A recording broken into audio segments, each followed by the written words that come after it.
Bodil Mortensen was assigned to care for Niels as the company staggered through a blizzard all day and late into the night, looking for protection from the storm. She was completely exhausted, but then still had to collect firewood. She endured all that was humanly possible and must have sat down to rest. It would be her final rest.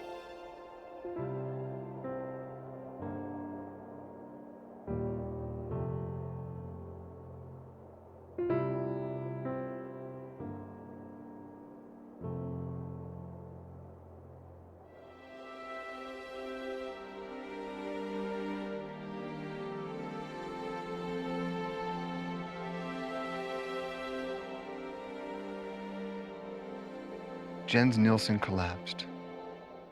All Sister Nielsen could do was help him into the handcart and pull him herself. When they finally made it to camp that night, they learned their child Niels had frozen, and a few hours later was placed in a grave with 12 others. During the night of severe cold, 13 of the company perished. The men were weak, but dug a shallow grave. My father held me up to see my playmate, Bodil Mortensen, lying among the dead, as was Niels Nielsen. Even now, more than half a century later, the image still haunts me.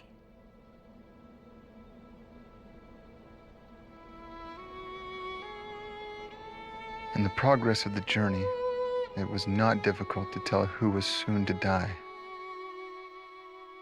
The hollow eyes and sunken countenance with the gradual weakening of the mind plainly foreboded the coming and not far distant dissolution. Death came in many ways. Some died lying side by side, with hands entwined showing the last agonies and suffering of life, with a final gasp of love and affection.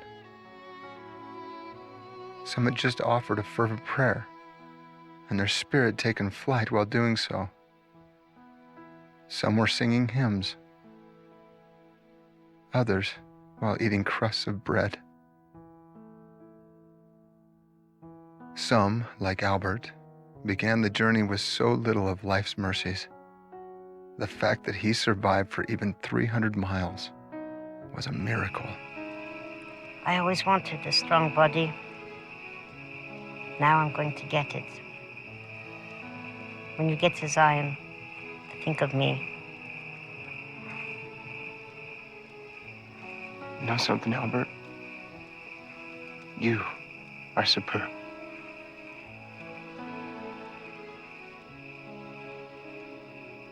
Many of those whose spirits were about to leave us left us with profound words.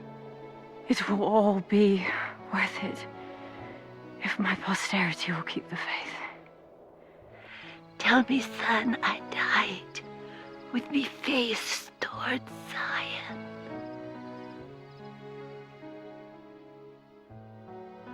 I watched men dig graves for their brethren, and before the day was finished, lie themselves in the very grave they had dug.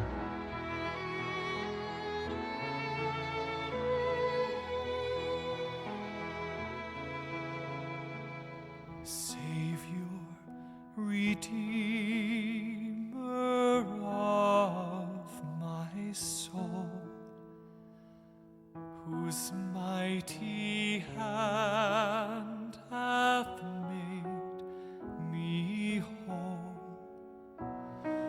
whose wondrous power hath raised me up and filled with sweet my bitter cup. What tongue my gratitude can tell,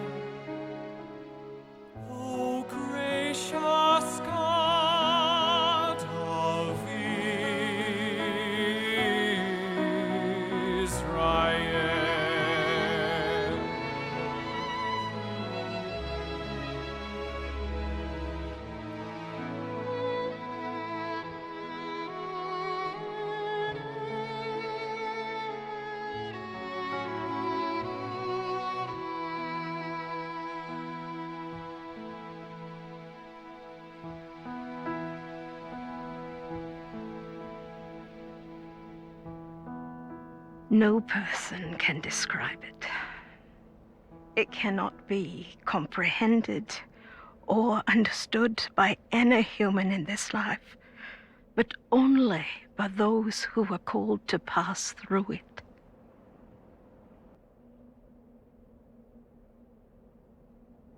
All I ever wanted is to do God's will and be with my son.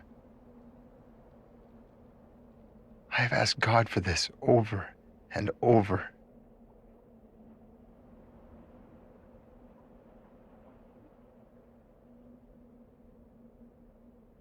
Of the 500 members of the company, death has now claimed 65.